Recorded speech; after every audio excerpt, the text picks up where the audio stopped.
This is your short video for Monday night. First thing I want to tell you is that there's an extra credit option available right now. It's at this website. I will link that on Edmodo also if you don't want to enter the whole thing in. So just go to the site, show all your work. It's a practice using the limit process or definition of derivative. It also has a button so you can check your solutions. If you do that all on a separate sheet, writing all the work down, if I get it by Thursday, you can get some extra credit for that. For today, this one problem quiz is this one on the next page of your packet right here. I would like you to do that on a separate sheet, showing me the whole process. Once I know we've got that down, we can stop using it. So I will collect that when you come into class tomorrow. This on a separate sheet is your #1 priority for homework tonight. And now I just have about 5 minutes of notes to give you because we did this already. So we'll take care of this right now, and then tomorrow we'll come in and take some notes. So down on the bottom here I have an example that kind of ties everything in together. I would say this is an easy example because when your function is a line itself, what happens is very logical. So when I'm trying to find the derivative or the slope of that tangent line,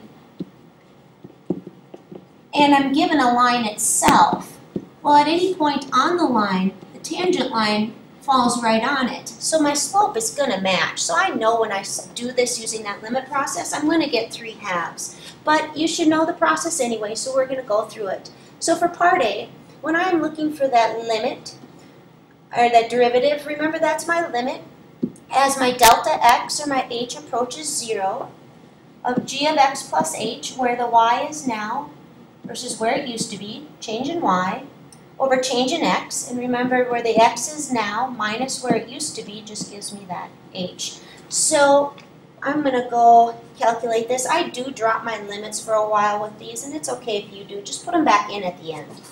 So up here I'm going to first put x plus h into my function. So I've got g of x plus h would be 3/2 of x plus h plus 1. And then I'm going to do the function evaluated at x. I would put brackets here. It kind of does help you avoid some needless sign errors that tend to happen with these. And I'm all over h. I'm going to distribute this in, just some basic algebra 1 here.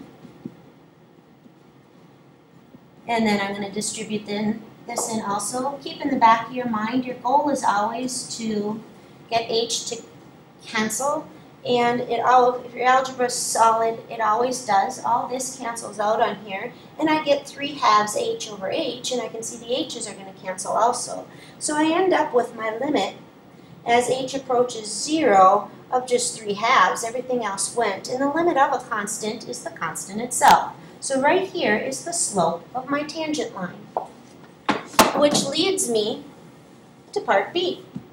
If I want to find the equation for the tangent line, whenever you're asked to find the equation for any line in general, you need a point and you need the slope to go into point-slope form, which if you remember is y minus the y you know, or some books say y minus y1, is equal to the slope times x minus the x-coordinate you know, and we did that on our first test, so that should be pretty solid for you.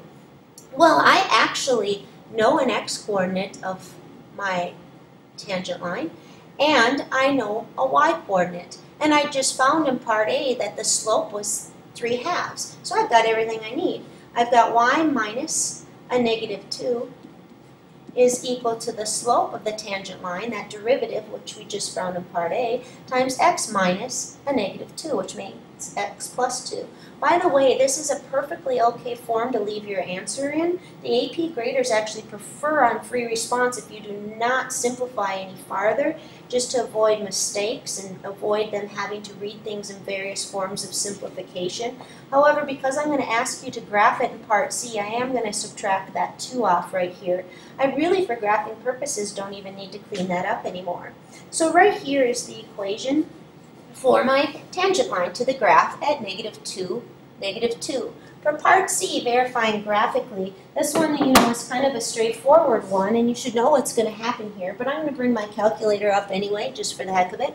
I'm going to go to my y equals button, and here I've entered both my y, that they gave me, and then the slope of my tangent line at -2, -2, which I just found. So we've got part B right here, and this was the original function. And you shouldn't be too surprised when I hit graph, when I go to large screen here, that they fell on top of each other. My original function was the line 3/2 x. What was it? 3/2 x plus 1. And my second function was 3/2 of x plus 2 minus 2. Well, that actually ends up being the exact same line. Should make sense to you why this is happening, though, because the slope of the tangent line and any point on the line is the line itself. So it doesn't matter what point I'm going through. As it's on the tangent line, it's on the original line. So these matched up perfectly. And that's all I have for you today. We're going to continue with this topic, but carry it into some more difficult functions, some nonlinear ones tomorrow. So just so you're 100% sure what you need to have done for me by tomorrow, all I need from you is that one quiz problem on a separate sheet of paper, and it's on the next page of your packet. There's that extra credit. Don't need that tomorrow. I will link that site onto Edmodo. Also, if you're making test corrections, I will be available tomorrow after school for those, or if you want to do them on your own, you need to do those on a separate sheet of paper. Tell me what you did wrong and fix it if you're eligible for those. So this is our to-do list for this evening, and I'll see you tomorrow. Have a great night, guys.